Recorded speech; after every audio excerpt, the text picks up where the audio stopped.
Hello, friends. Andy here.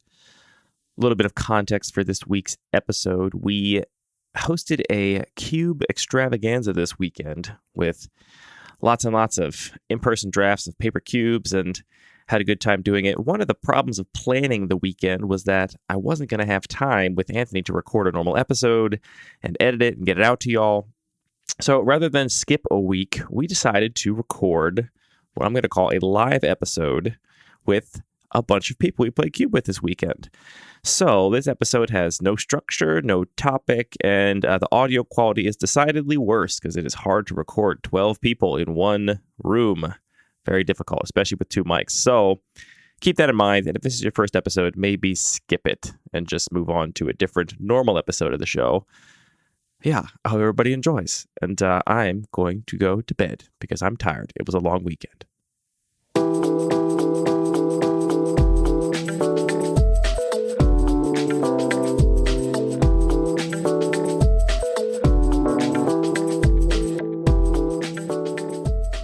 We're live. We're actually live. Welcome to Lucky Paper Radio. I'm your host, Andy. This one's live? It's not live. I'm your host, Andy, and as you can already tell, this is a very special episode of the podcast because we are not alone. But I'm here with my co-host, as always, Anthony, the host with the most Maddox, currently with 11 people in your basement. And you did take a big bite of potato salad right as we... All professionalism is out the window. Usually you talk a lot more. That's not true. Well, it's the last episode. Kind of true. Well, not in the intro. Yeah. Shut your mouth. This is the longest intro ever. Hey, Andy, it's great to see you. No, sometimes you do. Sometimes do the whole thing. Want some potato salad? Okay, look here. I don't want potato salad. I want to say right up front, I don't want to edit this. I'm not going to edit this. So, first of all, nobody say your social security number. I don't want to hear mother's maiden names. I don't hear anything. This is not getting edited out. More importantly, Can we say each other's social security number? that's fine. Yeah, so like say someone else's social security number. We'll do it one number at a time. time. 7. 1. No. It's an improv game. Where you make up a social security number, and that becomes the identity of the person you're making. All right, look. If this is your first episode of the podcast, turn it off. Stop. Pause the podcast. Go listen to another episode. This is not a normal episode of the podcast, so don't be restricted to the show. Go check out another episode. Maybe How I Might Build a Cube. I don't know, something else. We're here with a lot of people because we had an exciting... We're kind of in the middle of it. We still have more Cube drafting to go. We are in the middle, maybe like back 40 of a Cube extravaganza drafting weekend with out-of-town guests, in-town guests. I'm going to introduce everybody. I'm going to introduce everyone just in order because I don't want to forget anybody. And so, sitting here in seat 1A... What is the order? You've ordered us? We're in a fucking Clockwise. circle. Clockwise. To do what? Draft Keep it pick moving. order.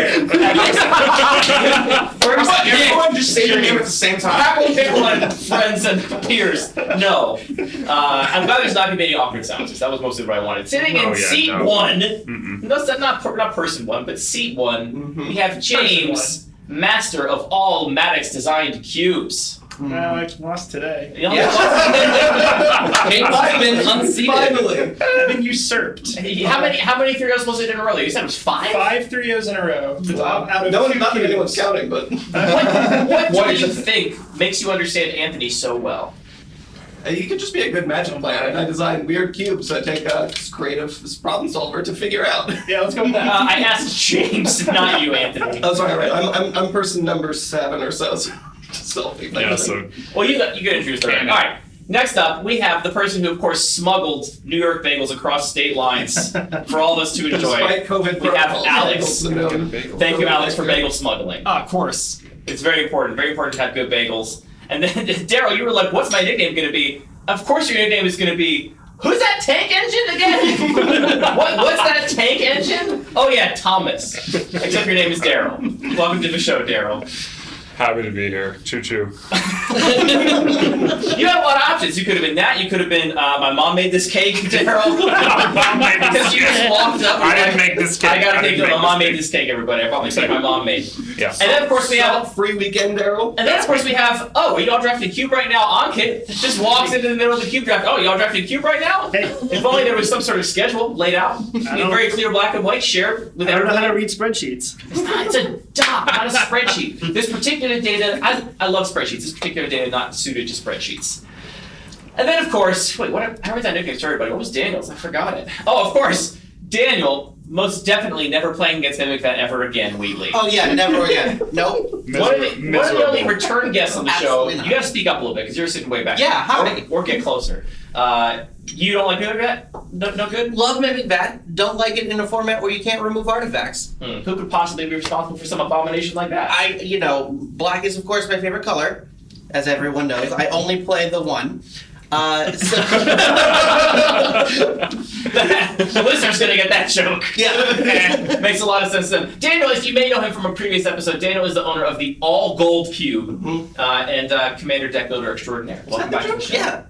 Very good. Thank The you. joke was he likes gold cards. likes gold cards. How do you have to explain the joke? But the listener doesn't know that. I was trying to bring everyone in. I was trying to be big tent. We're gonna cut this part out. No, we're not. I'm not editing anything. This is not edited. This is an unedited podcast. Then we have. Cut the part out about Daryl saying cut that part out. That's not going to cut out either. All right, we're still only halfway around the room. Jay said cut out the Alright, everyone, cut it out. Next up, we have the woman with the golden crack-packing hands, Allison. You are maybe second only to Josh in terms of opening pure value from booster packs. What's your secret? I just do what I do. Just you just gotta get value. You opened the foil Old Border Thoughtseize that I traded you like half of your new cube for. I was like, here, take all these cards for that one beautiful Thoughtseize. And the Old Border Misty as well. Oh, that's right. Yeah, there was that too. Yep. You do a pretty good job opening packs. I wish I had the golden touch. Mm-hmm. Then, of course, we have Jay, 3-0 again. Hi, Jay. Congratulations on your 3-0 today. The ringer. That hand gesture doesn't communicate to the podcast. Hand gesture. Hand gesture. There were some gestures happening. And then, what was Sal's nickname? I wrote all these down in dreading notes it. so I didn't mess them up. Oh, no, of course. Sal, damn, you just eating that carrot straight up? like Like a true gang. a true gangster? Eating a raw carrot on the street? Yeah, that's blown away. I couldn't deny it. Viewers are gonna get that one. Yeah. He has a Everyone carrot. wants to feel like they don't quite get the look. This is my theory. I really like that because you get it. He was eating a carrot and he was a real gangster. Who's the most gangster person you can think of? Bugs Bunny. Right there. Always just eating a carrot. There you go. Then we have Kennedy Schmigadoon Enjoyer. Did I say that right? Oh, you did. Also, is it a bad word?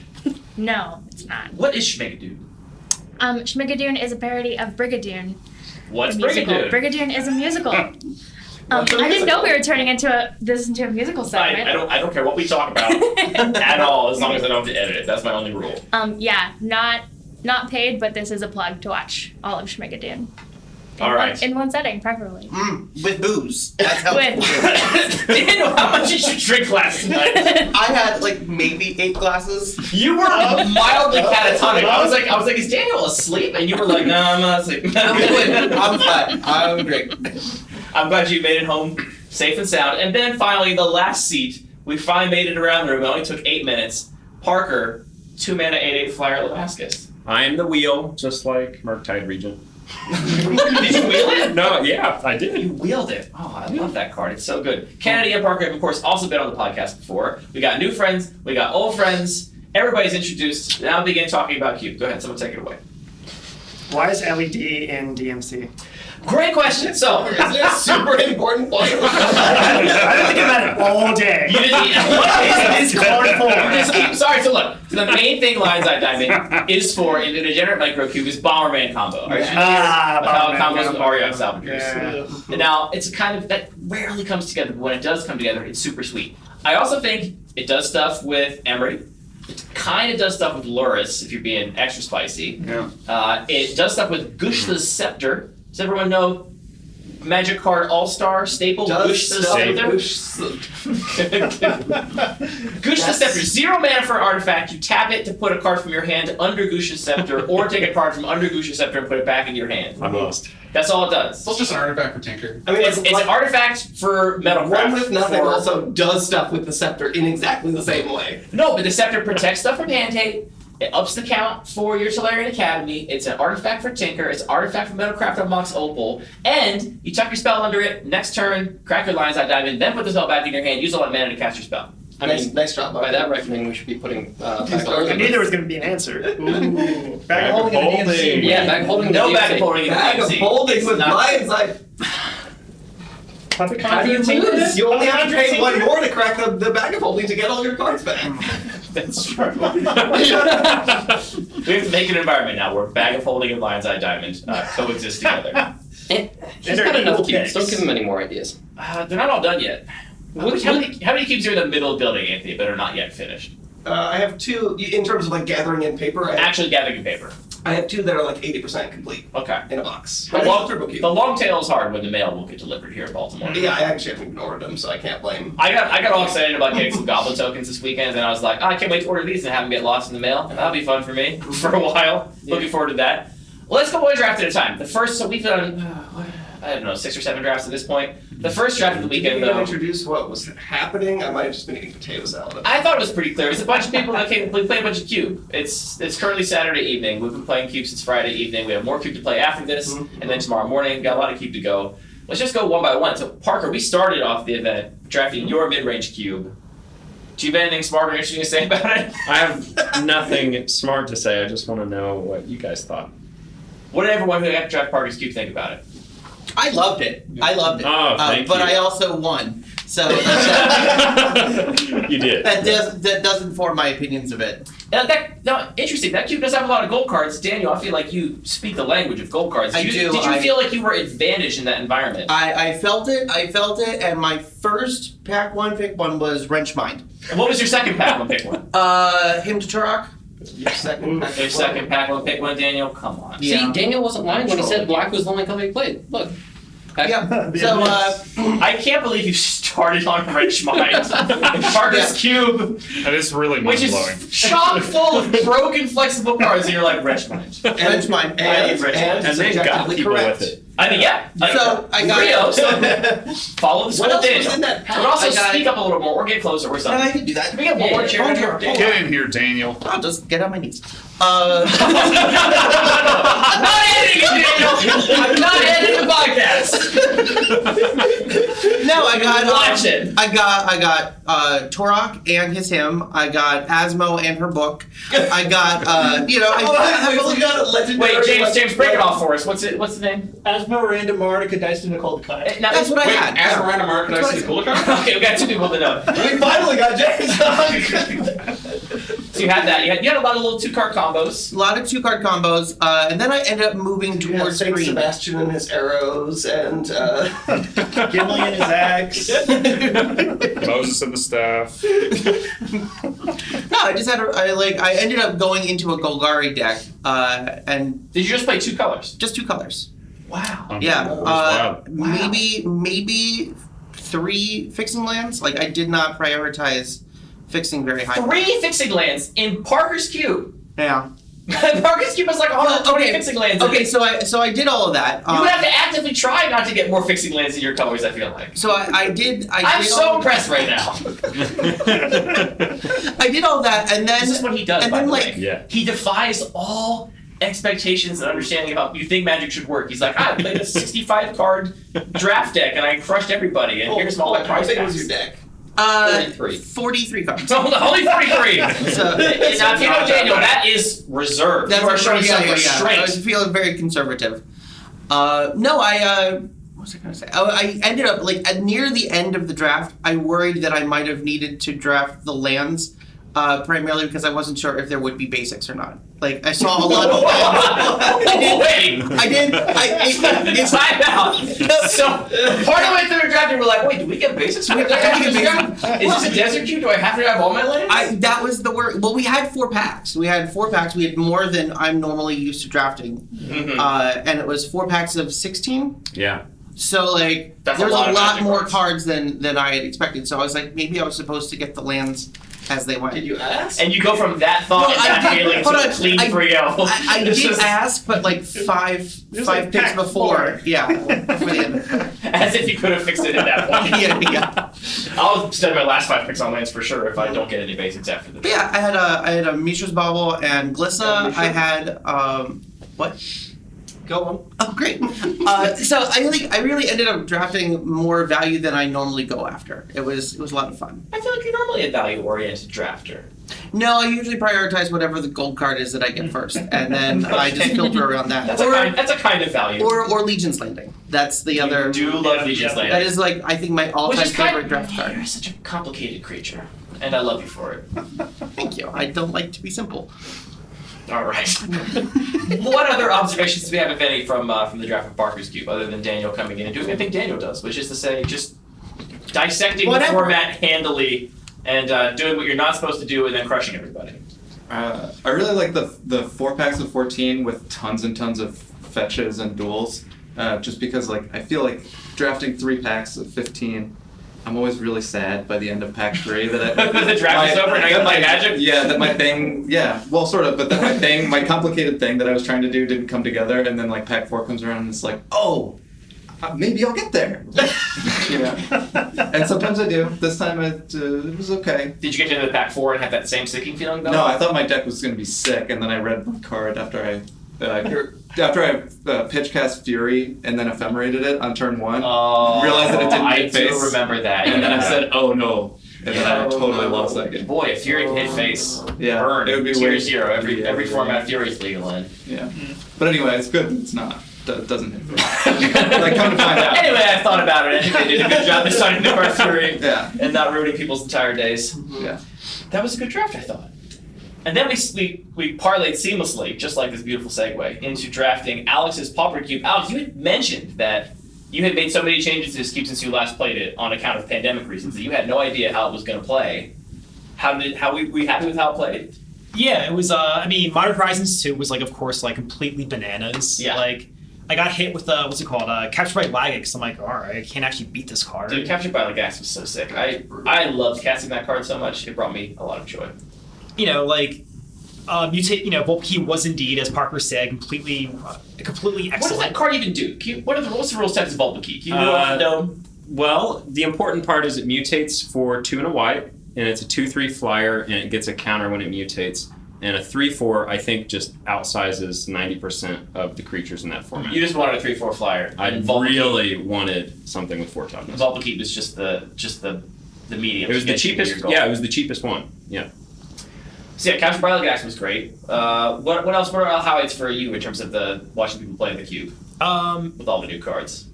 Let's see. Unfortunately, aggro actually did pretty decent, which I was quite. You had a 12 land aggro deck in a Pauper Cube, which I thought was very spicy. And the deck worked. It was scary. I mean, of course, there are games where it didn't work, where I drew 0 land. We're not talking about that right now. We're talking about the times it worked. Yeah, I managed to pull it on 3-0 there. I had a really good time winning all the games. That's always fun. Then I did my screen-wide mid-range deck. I was particularly thrilled by, what's the Heliod's Pilgrim. Heliod's Pilgrim, the 3-drop that tutors up at Aura. I loved having a little package of, I had Captured by Lagax, I had Reprobation 2 as a little removal spell, and I also had Armadillo Cloak. And it's like, oh, well, this little 3-drop just turns into, do you want to absolutely smash face, or do you want to remove something? Or in the case of Captured by Lagax, do you want to remove something and also absolutely smash face? Those are your 2 options. I was also really impressed, particularly with your aggro deck, which I thought, I've heard people mention this like go wide red-white tokeny aggro deck before. I've never really seen it shine, I felt like. You had a lot of combat tricks, which I notoriously am like very I'm scared of them. It's the truth. It's not that I think they're bad, it's that I'm scared that they're going to go bad for me. And I'm going to be stuck with them in my hand with nothing to put them on. But your deck had a great combination of lots of little token makers, which means you always had something to throw your combat tricks on. I gotta talk about mutagenic growth. This is a Phyrexian mana +2/+2 pump spell and instant speed. That card's kind of broken? It's kind of fucked up? I don't know, like, it's like a 2/3 of Giant Growth, which is like not a good magic card, but it costs 0 mana. You're an Anthony's turf. You can't go talking trash on Giant Growth. I have Giant Growth in the cube. It's an excellent card, but like +2/+2 is just like do I really spend a card on this? But it's 0 mana. Against me, it was just oftentimes essentially removal. It was like, this is going to now eat a blocker, something's going to die in combat where it wasn't going to die before, so a free removal spell. Or it was a free physical removal spell, because I pointed a burn spell or something at it, or some damage was on it, and then you saved it from something. Yeah. That was a disaster. And at 0 mana, you already, I don't think you play around combat tricks that well in cubes in general, just because if it's singleton, there's such a variety of combat tricks you could have to be aware of. But once one costs 0 mana, I was just like, I'm not playing around anything. I'm just gonna throw everything into the pit, and if it gets hit by mutagenic growth, I'm gonna lose. And I did it a couple times. It was good, very powerful. Other thoughts? Most of the format's removal is damage based. Correct. Except for black and a little bit of white, you get Oblivion Ring and stuff. Yeah, there was a lot of Oblivion Rings and pacifism-y style stuff. Yeah, so mutagenic growth kind of acts like a 0 mana blossoming defense in that it gives pseudo hexproof for a lot of removal. Yeah, because I try to make like removal like toughness based, so you can actually like stick a 5/5 and like not feel like you lost the game immediately. Yeah, or a 3/4 flyer and use a Bulba Key. Yes, and it's great. I think we do have to touch on the Monarch. I heard a lot of Monarch groaning, and now it started again. I didn't play any games where a Monarch token was made, so who did? Who's got thoughts? I drew 1 card off the Monarch that my creature made me the Monarch, and then James took the Monarch from me and drew 7 or 8 cards over the next 7 or 8 turns. Could this have been for 7 or 8 turns? I don't know. Maybe it was only 3 turns. It felt like 7 or 8 turns. It was a while. Drew 8 cards. Like, I got the Monarch, I played Crypt Rats and wiped the board. And was like, all right, I saw that exact moment where I saw you blow up the whole board, and I was like, why is he doing that? And Seth went, oh no. And then I noticed the Monarch token, and I'm like, that's why he's blowing up the whole board. And he looked over and just said, it's good to be king. It turns out. I continued playing that game after I really wanted to scoop. Should have that, scooped, but you know, never give up, never surrender. I feel like Crypt Rats has figured into multiple different cubes. I love that card. It's been very impactful. What Crypt Rap stories do you have for the Mono Black Cube today? It just killed everything. So the one thing Crypt Rap always does. That's the one thing. I guess that's true. You just don't see it coming. But it does it very reliably.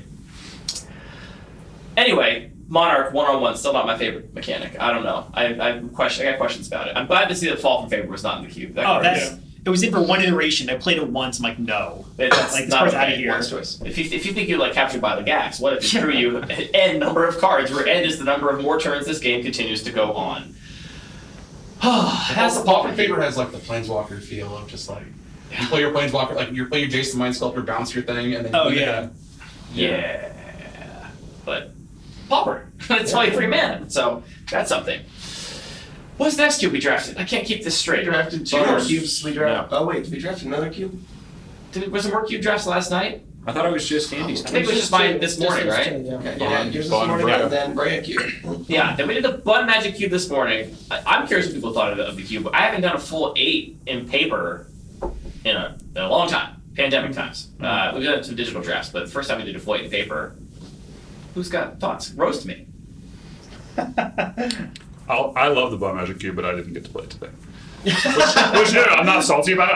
I think it's a really. I think it's a really. No, I thought you were salty about it until you said it. And now we all like you're salty so about mad though. No, I just Salt Weekend. No, I just want to like big up the cube. I think it's really good. You broke the curse. What was the winning deck? I managed to win with mono red. What? What? Okay. I saw you building it. Y'all suck. I saw you building it. Okay, look. Finally, I will. Now that I finally won, I can confess my greatest shame on the podcast, which is that for the 5 years I've had my cube of paper, I've never 3-0'd a clean 8-player draft before ever. It's always like if I won, somebody dropped, or there was a bunch of draws, or it was a 6-player draft or something. It was the first time I ever threw out a solid 8-player draft. It felt good. Yeah. Don't give me those patronizing eyes. No. These are authentic. You can eat it. Mono Red was not fully open. I did force it a little bit. My first 2 picks, there was not much in the packs. I took Goblin Guide and then into something else. And I was like, I'm just going to do this. It wasn't actually particularly open, it turned out. It wasn't. Thank you, Kennedy, for taking most of my burn spells. But I ended up with a list that I want to talk a little bit about Fiery Confluence, because I feel like Fiery Confluence is in some circles regarded as like a huge bomb. Like I think it'll pull you into red. Yeah. It's an incredible cube, like all-star or whatever. And Daryl, your face thinking about Fiery Confluence, you're like, it's card. It's a delight. Did that happen to me recently? It's Was like I candy. did I Confluence recently? you just made a face. Oh, I love it. I think Fire Confluence is broken. Well, in some circles, some people are like, it's a 4-mana spell that you just don't want to put 4-mana cards in your aggro deck. You'd much rather have another 1-drop, another 2-drop or something. Did people forget about the aggro mirror? I feel like people forget about the aggro mirror, and it's so important to have cards like that where it's like, this can go to face, like it did against Anthony a couple times, or in the aggro mirror, it's just a board wipe. You just have a board wipe in your aggro deck now. It's messed up. I think it's really strong and well worth its high mana cost. Anyway, I ended up with a deck that had a lot of, I think, interesting outs for other aggressive decks. Like if I played against a hard control deck, I think I would have struggled because I didn't have a super low to the ground curve, but I ended up being kind of more middling against other fast decks, which was the field I happened to face. It worked out. And Anthony, this is why you should have let me win our match, so I could have beaten Andy. Well, I didn't know it was going to be hard to beat either Battle Skull or Murktide real region. game. We had a real match in the championship, you and me. We did. It was real games. Yeah. I did have the Fiery Confluence or Battle Skull, which was important, and then there was another game where I didn't. That was one of the games I did. We went to. We went to what? Battle Skull's hard to beat as a mono red deck. It turns out. I enjoyed this draft. So this doesn't speak to anything about the cube, but I had an interesting experience where I felt like in the middle of pack one, I was like, oh, like I've taken a bunch of pretty narrow, not very flexible mono white aggro cards, and then I was like, white. That's called forcing it. You're just forcing it. I wasn't forcing it. No, I was like trying to take the best card out of the pack. Okay. But I could have been a little bit more. I mean, I took Ancient Tomb pack one, like not that narrow. Yeah, that's open. And then like middle of pack one, I was like, oh no, white is not open. I have screwed up. I have to like find a new path, and like I'm gonna abandon a couple of these picks. And then like really notably, I got a couple of wheels where I was like, okay, this isn't like a huge wheel, but there was only this other white card in the pack. So like you felt like you were actually reading the table. Right. Even though it felt like I wasn't really getting rewarded late in pack one, I felt like I had a clear path and I was doing okay. And I think that panned out well.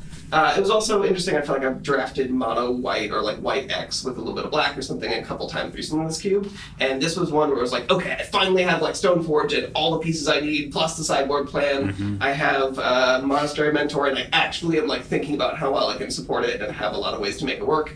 I never made a monk token, but that's fine. We're not the Did you have Saltiest Thalia? I did have Thalia. Thalia Monastery Mentor deck, the classic. No, the other Thalia. I didn't have the 2-mana Thalia. 2-mana Thalia. Yeah, Okay. that was fine. Sure. Yeah. Our most notable game I do have to mention, which was our first game of the finals. I won without doing a single point of combat damage to you, because what happened is you paid 4 life for your Danto Vanguard twice, so that's 8.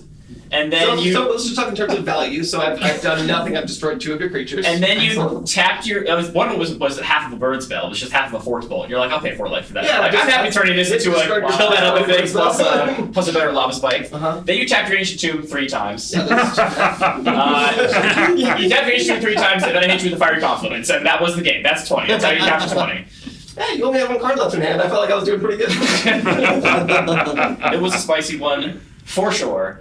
Then we went down to Nolan Beyond for our first concurrent cube draft simultaneously. We drafted. skipped Brave Cube. Oh, Brave Cube. We gotta talk about Brave Cube. It was a 4-person. But it was Right, no, I want to talk about it Brave was a Cube. 4-person, but it was at 8. Brave Cube was important. So I've never actually talked about my ridiculous draft strategy on the podcast, and I'm not in detail, and I'm not going to do it now either. Oh, so please. Okay. I know I didn't do it because I alluded to it, and then I got a bunch of people that DM'd like, "What's that method?" And I had to like try and write it up. It's so complicated. But you did a 4-player draft of the Brave Cube that tried my ridiculous, somewhat complicated 4-player double-decker I don't think draft it's format. that complicated or ridiculous. I just think it is like everybody's drafting 2 decks, and that is so much of a different experience and so much harder to draft 2 decks at once. I think you're overselling it by saying like, oh, if you only have 4 people, like this is a good thing to do. Like this is just a better like configuration. I'm overselling it. 3 times. Yeah. I'm overselling it by saying it's a good thing to do. I just think you sold, maybe not oversold it, you sold it in a very casual way, just like in the way you might say like, oh yeah, like if you're drafting 4 people, like just do like 4 packs of 11. You're overhyping like, it. That's a casual thing you can say, do 4 packs of 11, it's gonna be easy.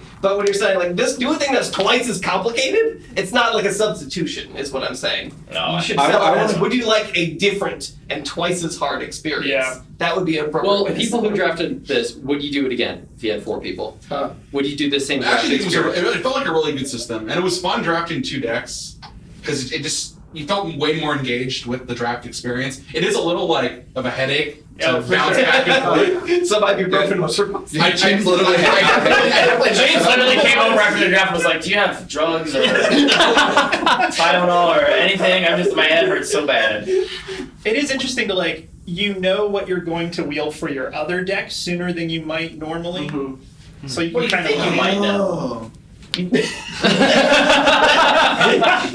Sound just leveled up. Yeah. Just heard it. There were a couple of times where like that was like what I drafted around. It's like I think I can get this back for my other deck. Yeah. But at some point, Yeah, I mean, you are drafting like the 2 seats opposite on the table, right? Yeah. Right. Yeah, the way the format ends up working out is you are basically virtually drafting your seat and the seat opposite the table for you. So you can see a pack and say, well, in 3 picks, my other deck is going to get a card from this pack. And Like so drafting for you have a half little more wheels. information about how much you're going to wheel. That's what I like to not try and think about at all because I find it paralyzing and headache-inducing. So I basically just that's what happened. I try as much as possible to ignore that and just be like 2-track brain. Like now I'm drafting my red-white aggro deck, now I'm drafting my blue-black control deck, and not even think about it. I actually think my biggest criticism of that draft format, which we've done a few times, is that I often find you end up, the correct thing feels like drafting almost 2 of the same deck. Because you're across the table from the other player, and so it's like, if a color is open on one side, it's probably more or less open on the other side. And I think I absolutely did that, right? It's the Brea Cube, so we are missing a whole color, right? So we never at any point felt like we were like cut out of a color because there was so much more to go around. That's a lot of artifacts, so that pads a lot of a lot of colorless cards helps, And I ended up doing 2 black-white decks. One was an enchantment theme, and one was a Bolas' Citadel theme. And how does one build a Bolas' Citadel themed deck? You get a lot of things that make servos and tokens so that you can sacrifice 10 and Oh, right, use that's why it's like Bolas' Citadel. I love that. This is why I asked the question. Because when Daniel says he built a certain deck, you might think you might know what he means, but no. Daniel's like, I need a lot of non-land permanents to sacrifice to his activated ability. I will also say, I didn't want to say this in the draft, but I hate that cube. No, I like first packed Bolas' Citadel in one, and first packed Hall of Heliod's Generosity in the other. And then I passed the. That's a weird. Keep going. I love when Anthony interrupts and then says, "Keep going" immediately. That's my favorite. So the problem was that I was trying to focus on the things that were going to fit in each deck, right, as I'm going around. And I passed Sensei's Divining Top like twice, not realizing that it had passed through on the Bolas' side of the deck. Right. So I definitely should have picked that up and didn't. And then by the time I realized that it should have happened, it was already too late. That is one of the challenging things about that draft format. And there's a lot of feelings like, oh, I wish I was picking for the other deck right now, but I'm not. I'm going to be sad. Yeah. But I still prefer it to other 4-player draft formats, even though Anthony sounds like he thinks it's not. This definitely felt No. I think it's totally a reasonable, interesting format. I just think saying it like casually, try this if you're doing 4 players is I think it's an investment. Clear about like do you want it's a time and different cognitive load experience? investment. The thing I like most about it though is that I feel like you end up with decks that are almost 1-for-1 comparable to a 8-player draft. Yeah. So if you're trying to like learn about how you cube drafts with 8 players, but you only have 4, I think it's worth all the extra effort because It is any other interesting in 4-player that draft if you format don't is sideboard in that format, though. What do you mean? So the way right, sure. Right, Yeah, the way yeah. we played it is you wind up with 2 decks. You play one deck, they play one deck. For game 2, you switch to the other deck, and then game 3, you choose your opponent's deck, which doesn't really actually leave room for sideboard. Yeah, well, I guess you could in game 3 after your deck's chosen. Wait, theoretically. You don't draft the full cube? You do. You do draft the full cube. You don't 6 sideboard. packs per person. The point is, you only ever play each deck once, unless you get to game 3. So And so each there's no opportunity to sideboard because you're only playing the deck that's what you once. mean. Okay, sure. Yeah. Yeah. But when I've played before, I do allow people to sideboard after in game 3. Yes. If you're going I mean, you into could it. also like do matches with every single deck, like best of 3 matches. Like Yeah, that's a separate choice of saying you're doing this like what do they call like duo match or whatever for well it did in some professional format. I would love to do that, but I don't know if everyone has the same. Same enthusiasm and fortitude to carry people through. Anyway, that's a great draft format. I like it. It is more complicated. Anthony is not wrong. You're signing up for something. I like to do it kind of slowly and casually. Like I would not want to do it if I was trying to like absolute spike it because it gets Which we are all gets trying to exhausting. do. Always. There's always a careful balance because the games are only fun if you're trying to win. Otherwise, it's not. So who won? Who won? Well, I think they only played 2 matches, but Max to it. Yeah. Max couldn't make the record, so shout out to Max. Nickname won the Brea Cube quad draft. All right. Sorry for almost missing the Brea Cube. It's too many cubes. I can't keep track of all So these many drafts. cubes. Then we went down to No and Beyond. We did a simultaneous draft of the Mono Black Cube and the Degenerate Micro Cube. Where should we start there? I'm so tired. Let's do DMC because that draft took half the time. The draft did go fast. I always try and tell people on the Cube by saying that the drafting games go super fast, and then every once in a while I'm made to be an awful liar, and a single match drags on for 1 hour. Hours, just oh great, just so, hours. It's gonna be so fast. I had 3 turn 1 kills today. 3 turn 1 kills. Now, I think some people question the value of channel in this environment, and I think you proved that channel can hold its own. Yeah, I mean a big part of I liked how you won. I liked how I saw you win one game, and then after you won, you remembered, oh yeah, I forgot to take my extra turn for casting Emerald, so I actually won a turn earlier. Like we said, we're playing tight, we're all spikes here. part of how I like to draft that cube is to have multiple combos that go from different angles. So I had channel, sneak attack, and the dark depths combo. You managed to put every single Eldrazi Titan in your 15-card deck. I regret putting all 3. But it didn't really matter. I messed up, but y'all are scrubs, so it didn't really matter at the end of the day. You had enough ways to get it to play that it totally worked. I talk about my good drafts. I got to talk about my bad draft. My Cube draft went way off the rails. I did not have really any way to win a game. I had okay ways to remove threats and control the board, and then it was like, I sure hope I can kill my opponent with this Mesmeric Fiend. Yeah. I mean, I will say, like, another part of the approach I have to that cube, because I've 3-0'd the past couple times I've drafted, and I just we know it was your nickname. But I know you and a lot of other people who drafted like to draft the more kind of disruptive creature kind of decks, and I find just like going straight in for the auto win strategy is way more conducive to actually 3-0ing the draft. The wins. Where I think the it's gonna be a little just bit- like they're 2-1 central. Like, I think this could be a little bit of what I call the LSV effect, where like you are a very experienced practice Magic player, and I think it's possible that whatever you decided to do in the Darren Cube, you'd have a lot of success. Interesting, yeah. And so, I don't know. I was really good at casting turn 1 Emrakul. I showed a lot of skill doing that. All getting to 5 and casting turn 1. I forced it once. Yeah, that's true. I did have a game against Sal though, where I was going to win, if not for the fact you were going to gain 5 life every 3rd to 5th turn. And shuffle my whole mortality. Well, didn't you? But you were only shuffling answers to things that I already had in play. It was all it was going to matter is you were going to gain life, and I couldn't race you fast enough. My done little dinky threats. That cube is always a work in progress. I think I might make it bigger.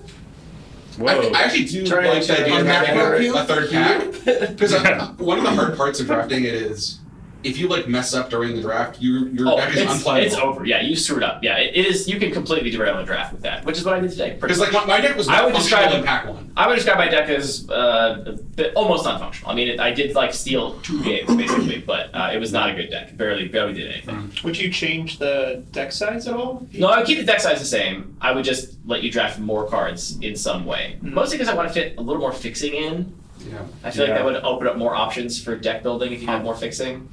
Probably break Singleton though, because I'm out of good 5-color fixing. It's also there's so many like kind of weird situational cards. Like you have a lot of like the kind of the tappers, like the pacification array, and stuff like that. Where you would only really play that card in your deck if you didn't have anything else and you're just really scared of dying to sneak attack. It's pretty good. It's artifact. I'm scared of dying to sneak attack. You can kill people in real life. What I'm saying is, if you had an extra pack, you can afford to take stuff like that.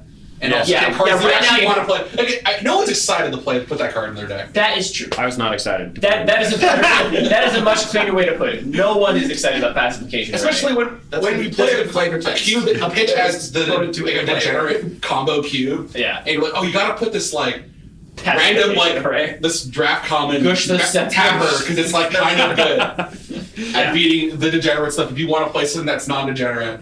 Which one is pacification already? It's one like mana really for bad artifact that icy you can pay to color. and tap it to tap target It's creature. a shitty icy. Yikes. Except it doesn't cost 4 mana. It does doesn't cost stuff. 4 I mana. believe it or not. It only costs 1 did mana. nothing. Is there in my anything deck, you would consider breaking Singleton for outside of lands? Titan Kaladesh. Gush the Scepter. Don't come after my scepter.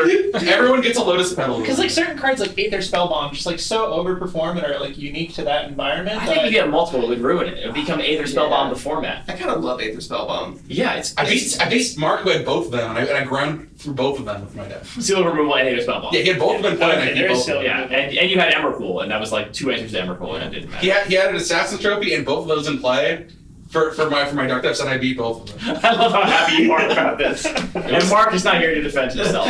He has to work at the local game store, keep it running. Allison, you pulled down the undefeated record in the mono black cube draft. How did you do it? We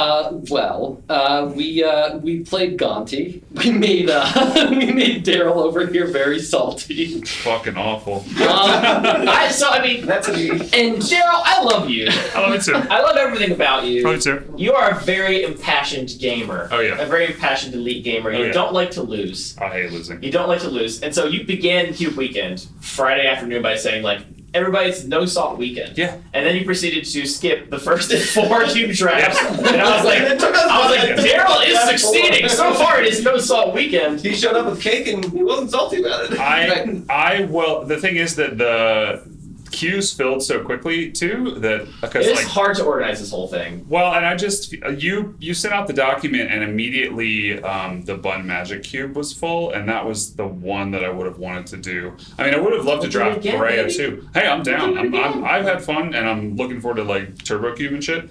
But I would have. The reason I didn't draft any cubes this morning. I did draft today, but the reason I didn't this morning was just because I wanted to do Bun Magic Cube. We'll get you next time. Yeah, I'm hyped about that. We're gonna fire him again. Anyway, you made Daryl salty on his no salty weekend, Allison. Yeah, how dare you? He maintained his composure. You know, it was very hard. I got really mad. There's like, I want you all to know, if you felt whatever you felt, how salty you thought I was actually like 5 or 10 times. I really like Allison, and there was a moment where I was like, if I speak to Allison right now, I'm just not gonna put our relationship in jeopardy. Like put a land down, put your removal spell, point at the creature, just saying no. Daryl takes his losses gracefully and also plays every match every time. You're very kind. I had a really good deck though. This is the thing. Okay, Dale Barron, who is not here and who is a legend, his draft rule is never say that you have a good deck.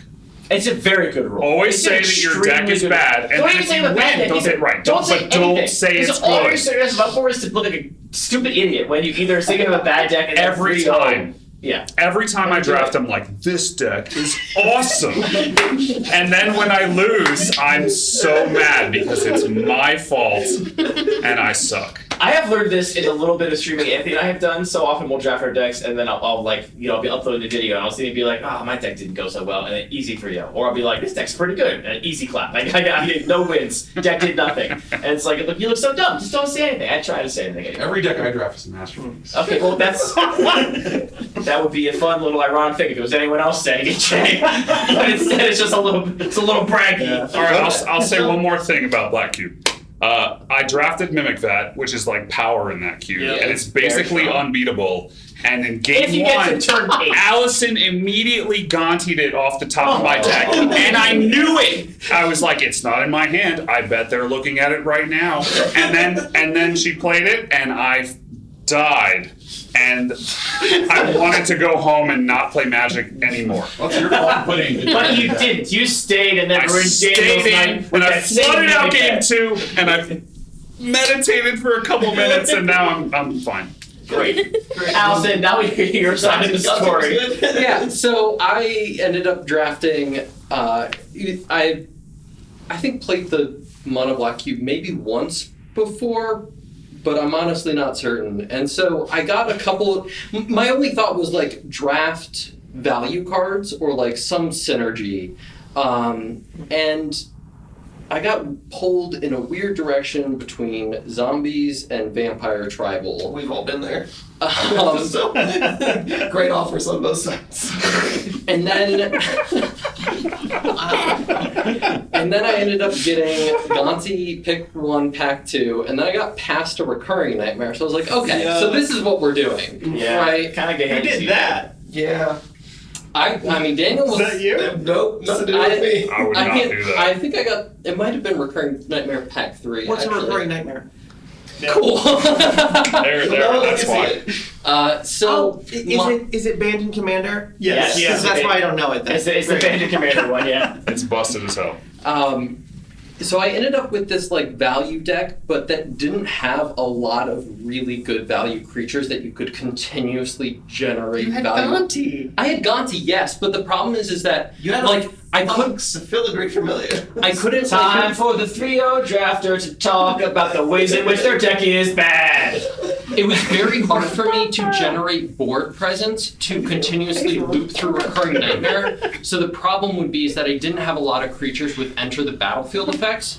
And so I think my game against Max, that was round 2, he was playing an aggressive deck that had like all of the black 1-drops that will recur themselves. And we just took the same game action turn and turn again as we each continued to draw lands, because I'm just recurring my same loop that's not getting me much more value, but it's stalling the board, and he's attacking into it and just bringing back his creatures. And you won. I did win, but it was grueling, and it didn't help that it was super hot. I was dehydrated. So hot. It was like, by the time I got to round 3, Allison, I did not know this Anthony. was a trauma for you. I'm so sorry. I was trying to give you a chance to be like, my deck was cool. I stole Daryl's Mimic Vet. And you're like, I mean, that was fun. Don't get me wrong, but and you're like, the tag on my shirt was scratching my neck, and I'm having an allergic reaction to the magic cards. I got up from round 2 and I was lightheaded. I told Anthony, I was like, give me 5 minutes to chug some water before I just That's collapsed. normal. That's healthy. Hydrate. There's nothing wrong with that. You don't have to ask. I had like a migraine after we finished our games, by the way, which you won. I did win, but it was Planeswalker control against like Recurring Nightmare control. Yeah. I milled you out game 2. That's how long it took. Yeah, Almost milled you out Weird. game That was a 1. weird angle, yeah. Yeah. And then I just got lucky game 3 and curved out on you. Yeah. I mean, Very good. it was you mulliganed and I curved out on you, and I Yeah. I'm all into a reasonable hand and just didn't do it. Just felt stupid. You really clowned on me. With your deck that wasn't that good, you made my deck feel stupid. You should have channeled Emrakul. Yeah.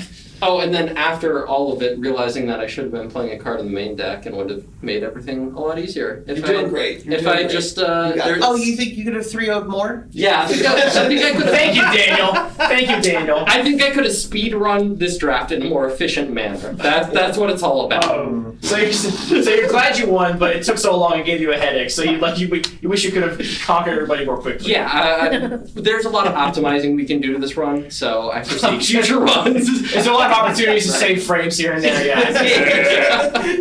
Now, Daniel, I gotta say, I think you did a beautiful job of just giving a great example of clear human communication after you played a game against Daryl, which is you turned to Anthony. You said, Anthony, Anthony, I will never play this again until you take the Mimic Vet out. I think that's a very strong but reasonable take.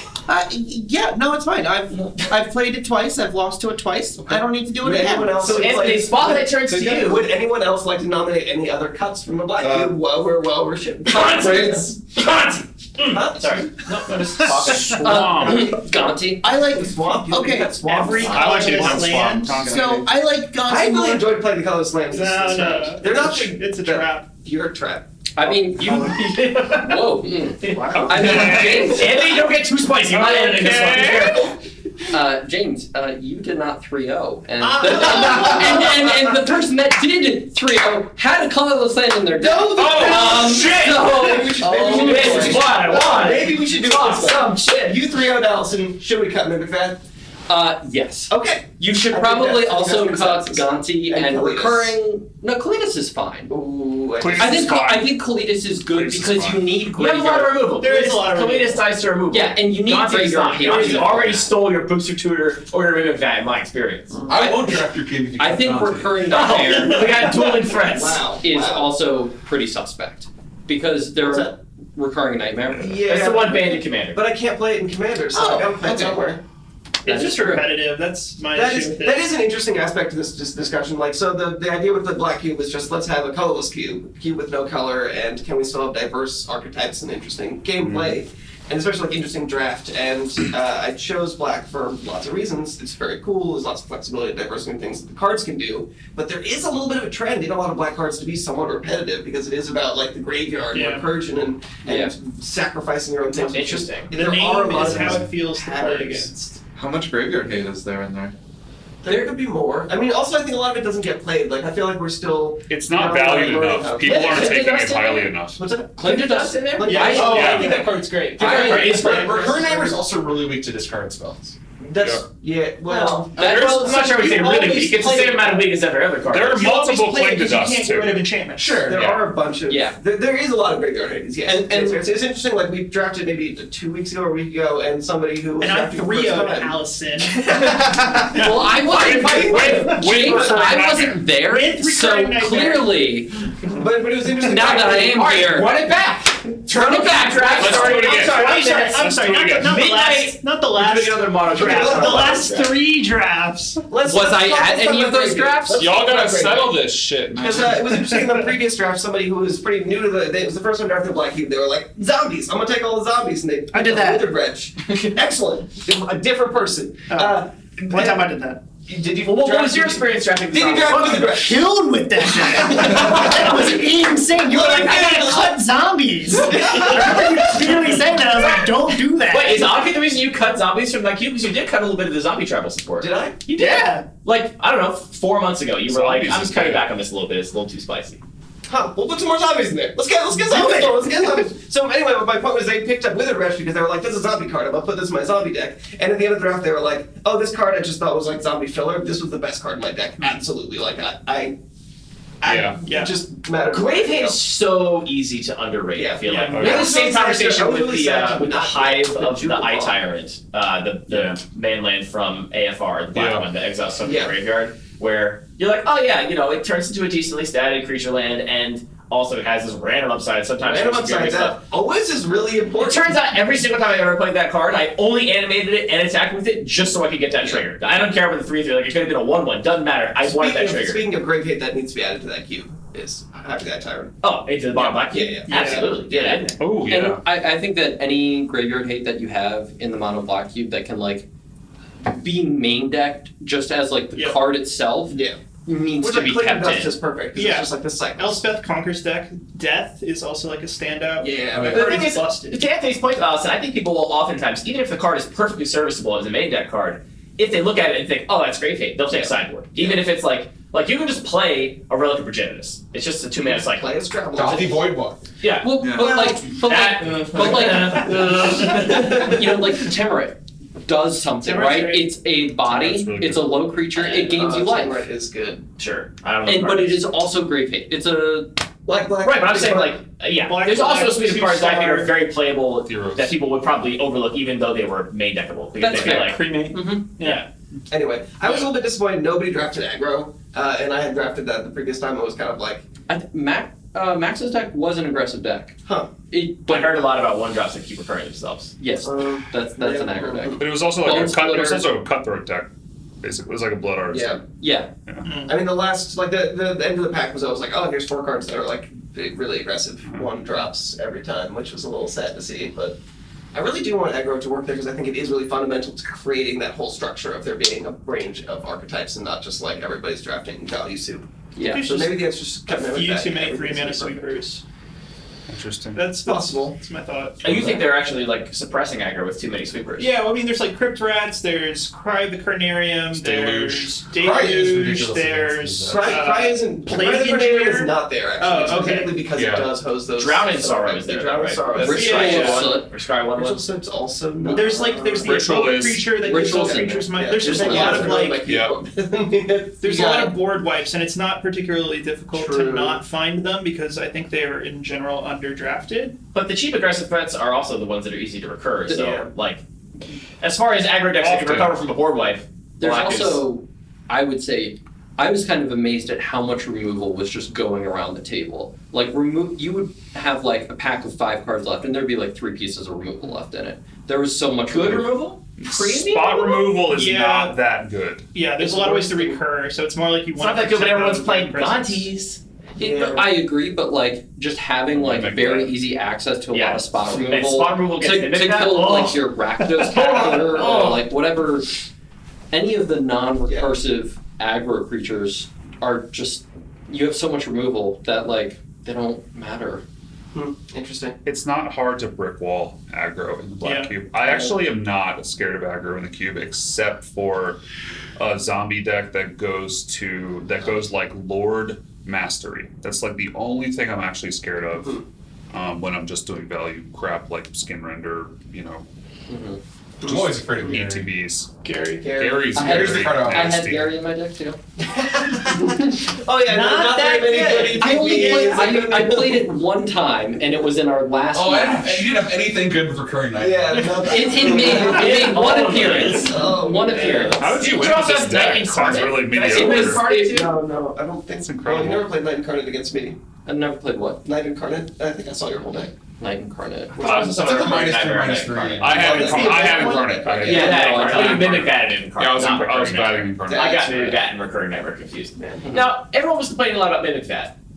Is Recurring Nightmare not the same, if not more? No, people complain about Recurring Nightmare. I feel like the feeling is. I think it's the same. Because they're equally not interactive. That is the chief complaint about Recurring Feels Nightmare. more on theme, and it is like Mimic a Vat- thing that we can't play in other places. So Messing with your that's its opponent's influence. graveyard is also really. Yeah. I mean, I think recurring nightmare is slightly easier to interact with than Mimic Vat.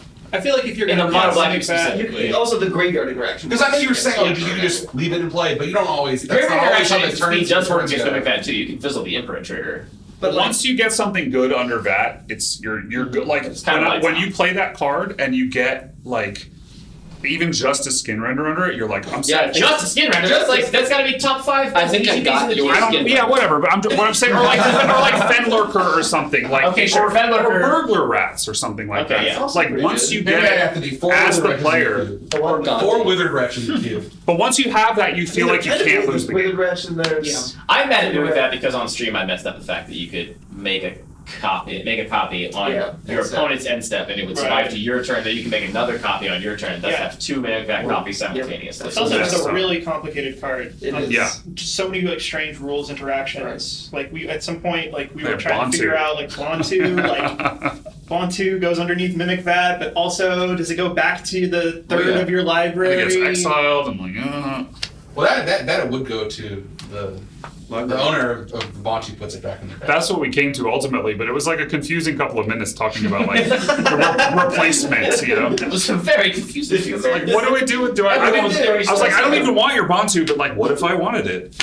And you stop for multiple minutes just to think about it. Yeah. Okay, cool. I do think if you like ban Mimic Vat, you're just putting like a target on Recurring Nightmare to be banned next. Yeah. Because it's just like I mean, that's it's the also- next there's like just rough like edge. how much density of just like, oh yeah, like if I had 2 matches that feel like they didn't matter because they just played 1 card I couldn't interact with versus 1, that's a huge difference. I also wonder if people are conditioned to think that Recurring Nightmare is not interactive, and conditioned to being like, I'm Mimic Vat. I just need a distance chance. Oh wait, I don't have a distance chance because it's mono black cube. That seems like a little bit of Daniel's nodding over there in the corner. Yeah, there's no artifact hate in the cube whatsoever. There is a small modicum of enchantment hate. Like there's like 2 or 3. You can also you added some of the enchantment edicts. I did because they printed things that were also reasonable cards like whatchamacallit. Feed the Swarm. You could have stuff like Sorcerer's Spyglass or Pithing Needle. Does Feed the Swarm also destroy enchantments? Yeah. I think that's kind of an interesting idea because I do like whatchamacallit.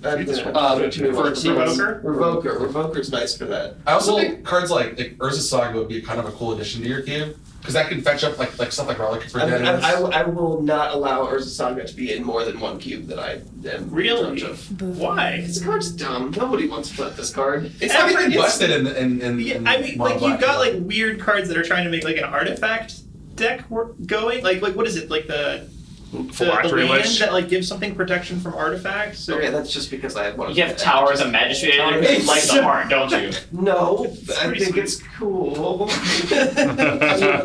It is fun when your opponent plays a drafted war gear and you just go, I did just like jam every land that put in there. I know Anthony gets really excited when we talk about how you should add Gate to Phyrexia to this mono black cube. Yeah, tell me about it. Give me a good sell. It destroys artifacts. I should have bought one when they were $20. Yeah. If you cut Recurring Nightmare, you should put Diabolic Servitude in. I think that's a lot of the same play patterns, but like because it exiles, you can't loop it. Yeah. I think much also worse illustration. A point in recurring nightmare's defense is you can just get rid of their graveyard. And Yeah. you don't always have access to graveyard tape, but it's not as oppressive as Mimic Vat, where they're like, okay, the creature's under there. Yeah, it's over. I can't get it out. Right, it's just under there. Yeah. We had some processors. Do you have Meteor Golem in the cube? I don't think so. I love that. You're gonna get the. If you're gonna put Meteor Golem in, you gotta cut Mimic Vat, because Meteor Golem Mimic Vat is not. Yeah, that's rude. And that will happen the first time those two cards are in the cube together, just because. Spine of his. So I would say one more thing about this draft of the black cube, which I think it's very easy, when you're designing a cube, to sort of fall into trying to do what the cube is about, right? And just like, oh, I want like zombies and vampires to work, so then you kind of draft it, even though like it's hard to switch from the design mentality to the player mentality and just try and be a spike and win. And I did. You mean as the designer specifically? As the designer, like you, yeah. And so like at the middle or late pack one, I had a couple like really good vampire payoffs wheeled, and I was like, okay, let's jump into this vampire thing, and then I ended up getting just like Nixilis and some and Damnation very late in early pack 2, I guess, and was just like, you know what? If I'm honest with myself, I think I have a better chance to win if I just play this control deck with a bunch of planeswalkers and a bunch of board wipes, and let's set these vampires aside. And I did, and it was much more effective. And how do you feel about that? I would like the vampires to be better. I also Crimson Vow, save us. But you're gonna get some good stuff from Crimson Vow. Definitely. And I don't know if that was correct. I think I will say for myself as a player, I feel good about being able to transition better and think as a player more and try to win. But that also puts me in the space of wishing these vampire payoffs are not quite as good as I want them to be. Yeah, it's true. That's 1 hour. Captivating Vampire, Tom Walker's favorite magic, a magic card that Tom Walker knows about. These cuts are too deep, Anthony. Literally, no one else in the room got that cut. Tom Walker. No one's gonna get it. Is he also banned in Commander? Probably. Tom Walker should be. So we're at an hour. I want to close with just a little speed round. Anybody that has questions, hot takes, you want to throw them out there, we can just end on that because I didn't think of a way to end it. It's gonna be awkward. I have one question for the group, especially for Parker and Kennedy, who played a lot with this card. I want to put just one copy of Delver of Secrets in my cube. What do you have to say about that? Do you think this is misguided? Not anymore. They printed Dragon's Rage Channeler and Ragavan to go with it. Mm-hmm. Go for it. Right, Ragavan finally enables Delver. Well, I had Delver of Secrets in my cube from the very, very first version of my cube, because the first version of my cube is just, these are good cards that I have in my trade binder that I've seen Louis Scott Vargas draft on the Magic Online cube, and I just threw it in. And then eventually cut it because I was like, oh, I've learned more about this card, and I've learned it's really only good on turn 1, and after that it's kind of a liability. I think that shortcut, though, is not necessarily entirely true, because if you can play it on turn 5 and spend only 1 mana, essentially committing a 3/2 flyer to the board, if you can flip it reliably, it still seems like it's pretty good. I like the blue-red tempo deck. I want it to be good. You think it'll be okay? Alex drafted a great example of this deck. Well, it also had 3 Delvers, so it was a lot better. Yeah. And also Dragon's Rage, so But it turns out it's every game you start with Delver, I won. Every game I did not start with Delver, I lost. I also, so it can win Legacy, Delver is the worst threat in the deck. It is now, yeah. Yeah. How the past 2 months have changed that deck. Yeah. I think Dragon Rage Channel is definitely a great inclusion. I love that card. I am delighted with it. I mean, you have upped your number of cantrips considerably in blue, so. I mean, yeah, there were a lot. Over the span of 2 years, probably. Yeah, so I'm There's saying a lot that, of since it was in the cube, yes, that is true. Yeah, it was in the cube a long time ago, back when it was less focused. I don't. I'm probably gonna try it. Yeah, It just hurts me that it's not a control card and it's not flexible, but neither is Spray Dragon. I like that card a lot. That card's fun. Mm-hmm. Who else has got a hot take? It's a little hot down here. It is kind of hot down here. We're gonna go for Jeff the Turbo Cube shortly. It's Turbo time. I will release everyone as soon as we get something funny to end on.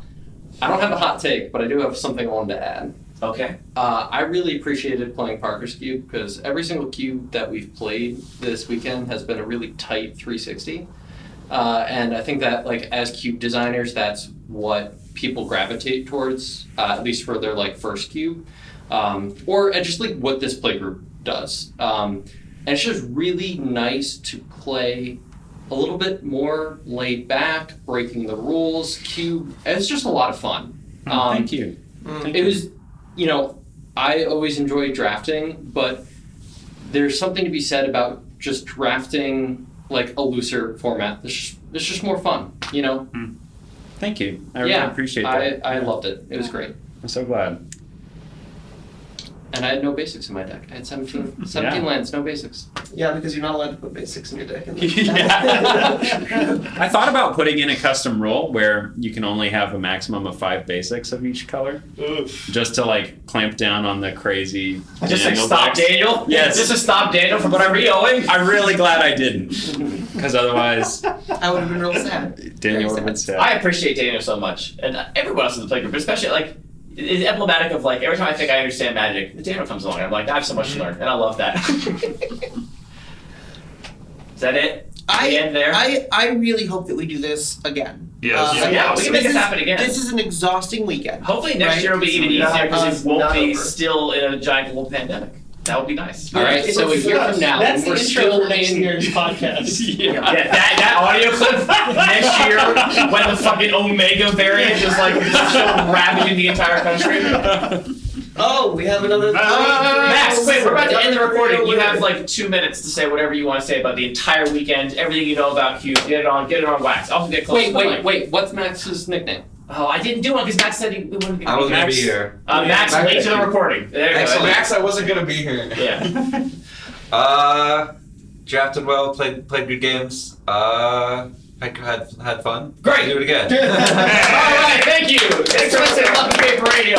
All of our music is produced by DJ James Nasty. All of the Magic Cards Name Voices of the Coast, and all the talking is done by 12 people. 12 people in Anthony's basement, and it's getting a little hot. Hello. Let's go upstairs. Thanks for talking about magic with me, everybody. Thanks. Thanks, Anthony.